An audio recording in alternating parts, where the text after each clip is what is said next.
बिस्मिल्लाहिर्रहमानिर्रहीम। अस्सलाम वालेकुम। कैसे हैं आप सब? आई होप कि आप सब बिल्कुल ठीक होंगे। आज मैं आपके साथ हांडी कबाब की रेसिपी शेयर करने जा रही हूँ, जो कि एक रेस्टोरेंट की रेसिपी है। बहुत यमी और क्विक बनते हैं, बनाना बहुत इजी है। इससे पहले कि रेसिपी स्टार्ट करें, अगर आप मेरे चैनल पर नए हैं तो प्लीज़ चैनल को लाइक कीजिएगा, सब्सक्राइब कीजिएगा और बेल आइकन को प्रेस कीजिएगा, ताकि मेरी हर नई आने वाली वीडियो आप तक सबसे पहले पहुंचे। रेसिपी स्टार्ट करते हैं। इधर पैन में थोड़ा सा घी लेंगे। घी मैंने देसी लिया, आप चाहे तो डालडा भी यूज़ कर सकते हैं। देसी घी में ये बहुत फ्लेवरफुल बनती है। 1 teaspoon ginger garlic paste add की, 3 टमाटोज़ की पेस्ट ऐड करेंगे और इसका पानी ट्राई करेंगे। इधर कबाब कट कर लेते हैं। कबाब का लिंक मैंने डिस्क्रिप्शन में दे दिया है। आप चाहे तो गोला कबाब, चाहे सीख कबाब, कोई से भी कबाब यूज़ कर सकते हैं। देखिए पानी ड्राई हो चुका है।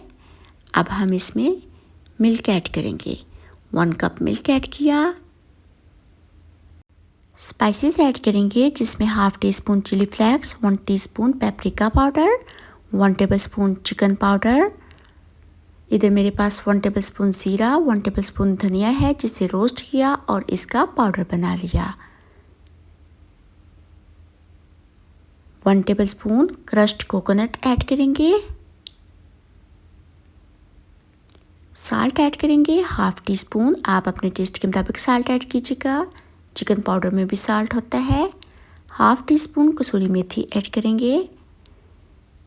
1 से 2 मिनट तक इसकी भुनाई करेंगे। देन हम इसमें 1 पाउच फ्रेश क्रीम का ऐड करेंगे। कबाब ऐड करेंगे, अच्छे से मिक्स करेंगे। हाफ़ कप पानी ऐड करेंगे। ग्रीन चिलीज ऐड करेंगे और कवर करते हुए लो फ्लेम पे कुक करेंगे 4 to 5 मिनट्स तक। After 5 minute half tea spoon black pepper add करेंगे, हाफ़ टी स्पून गरम मसाला पाउडर ऐड करेंगे, मिक्स करेंगे और मज़ीद 1 से 2 मिनट के लिए दम पे रखेंगे। ये देखें, इधर हांडी कबाब बिल्कुल डन है। हमें इसकी ग्रेवी को ज़्यादा ड्राई नहीं करना। फ्रेश धनिया ऐड किया और इसे सर्व करेंगे। बहुत टेस्टी बनते हैं, आप ट्राई कीजिएगा। इंशाल्लाह आपको ये रेसिपी अच्छी लगेगी। अगर आपको ये रेसिपी अच्छी लगे तो मेरे चैनल को लाइक कीजिएगा, सब्सक्राइब कीजिएगा और शेयर कीजिएगा। अल्लाह पाक आप सबको ढेरों खुशियाँ और कामयाबियाँ दे। अपनी दुआओं में याद रखिएगा। Thanks for watching. अल्लाह हाफिज़।